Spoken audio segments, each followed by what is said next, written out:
because they're looking at the revenue they get internally and then what comes from the Federation account. Is Labour not concerned? I mean, this issue of looking at the sharing formula, true federalism, these are part of what they're asking for. These are some of the things that Labour should be asking for. Let's devolution of powers. Let's look at the sharing formula again. Did Labour consider all of this? Yes, we did. Let me give this information. In the course, this committee was put in place November last year, although they started sitting in March.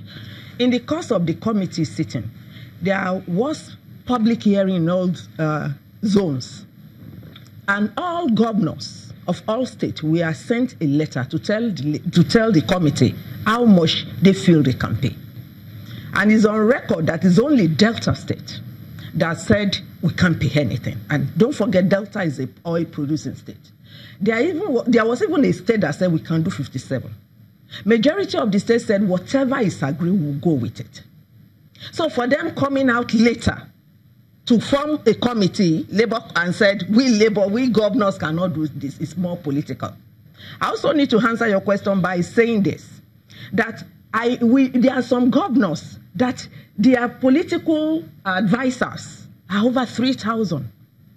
There are some governors that their security vote is enough to pay this minimum wage. There are some governors that the number of fleets of cars that follow them on entourage, the number of guest houses they stayed in is enough. My brother have said something beautiful, but what I'm saying is that all of us, we know that it is the wastages that is making any state saying I cannot pay minimum wage. It is not the bill. Fortunately, I was one of the members of the National Delegate Conference of 2014. I know the documents we have. I know the necessary things we have put in place for all this devolution of powers and co. But for me personally, I'm not holding this present government. That is one thing the Labour is doing that we don't talk about, that I think we should start talking more. That's one thing I've gained. Then the only political party that said we don't believe in this is the ACN, which now is APC. The PDP and all other political parties have representatives there, and we did a beautiful job. I expect the PDP government, sorry, I'm not here to discuss parties, to have put that into law even a night before they step aside. You can't expect somebody that did not send somebody to somewhere and say, I don't believe in it, to come and implement it.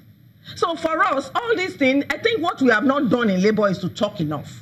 Because we felt that people are not listening to what we are saying. All this devolution of power, all this resource control, everything we have said, and we have done paper to government. So in conclusion, it is not about any state not having the money. Any state governor that said, I don't have the money to implement this, is somebody that we should all ask. It's not necessary. It should be a governor. It should go and do something else.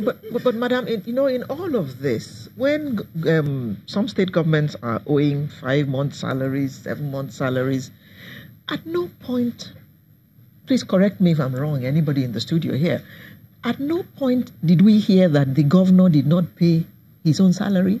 He did not pay the salary of his political appointees.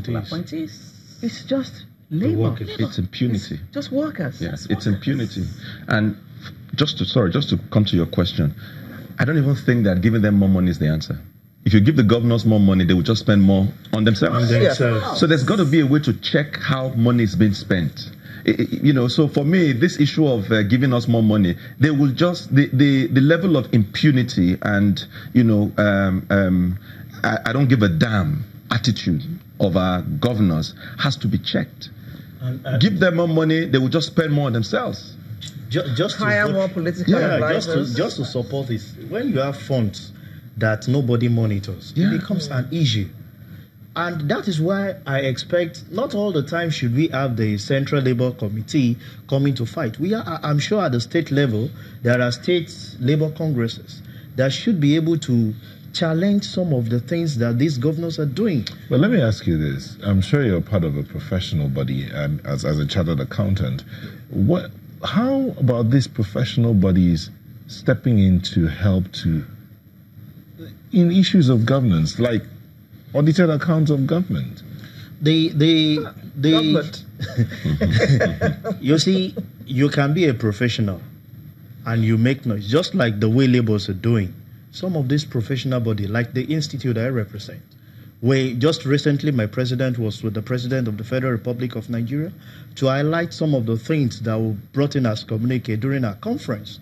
And you see, the theme of that conference was the success of this country is a shared responsibility.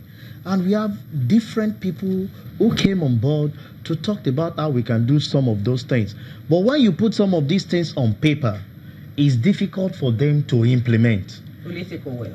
The only thing you just hear them say is that they are being politically sponsored. And that's where everybody is being careful. But if I may tell you, some of these people are being presented to them and they have it on their tables. It's just implementing them. The same thing Labour has been doing. So is implementing. I asked a question about auditing accounts of government, auditing governance. Do the professional bodies actually look into these things as well? Because there are so many associations and groups around the country. One wonders, what are they gathering for? Yeah, they are gathering, but you know, as we are, there is Auditor General of the Federal Republic of Nigeria, and majority of the people happens to be a part of the institution. Majority of the representative of those things are our members. Okay. But you know, when you have some of these things tabled out, you put it on the desk of your head. It's left for him to implement or not to implement. So you discover that we looked into some of these things critically.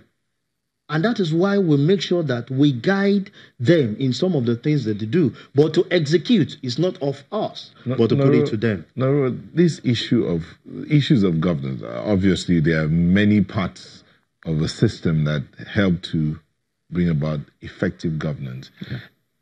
What is missing in ours? I mean, link labor, government, professional associations, worker and humanity. I think what I've always said is that, you know, there's the sense of nationhood. When you look at Nigeria, everybody is in it for what he or she can get. That's the truth. I've said this over and over again.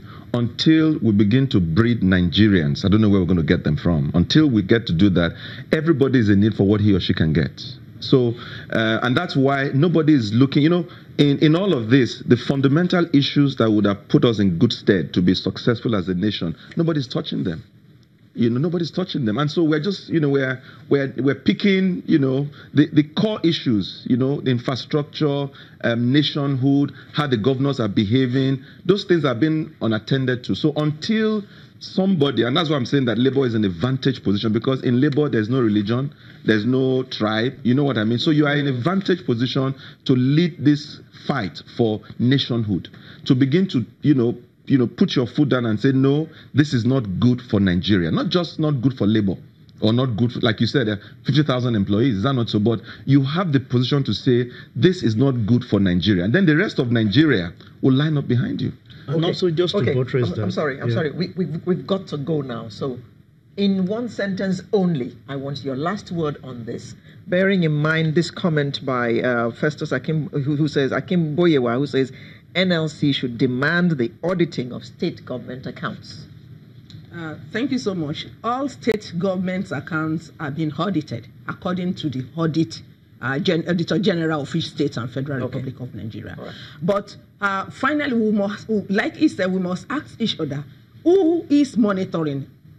Nobody. Everything has fused to each other. Mm-hmm. The more Labour asks question, the more Nigerians feel that Labours are asking this one specifically for their own need. Mr. Kwade. Yeah, what I would just say to buttress is Nigeria should create a value system for our people so that we divert this idea of when I'm in position, what can I have for my dev? Then we can move forward. I want to give Labour an assignment. You need to think about how you can stand for Nigeria. Okay, thank you very much. We were speaking to the Chairperson, Women's Commission, TUC, Onyekon Olasanwoye, Sheson Okunade, Policy Analyst, and Norway Dokpolo, Development Consultant. Thank you all very much for coming to share your insights with us this morning. Thank you. Sunrise will be right back for another interesting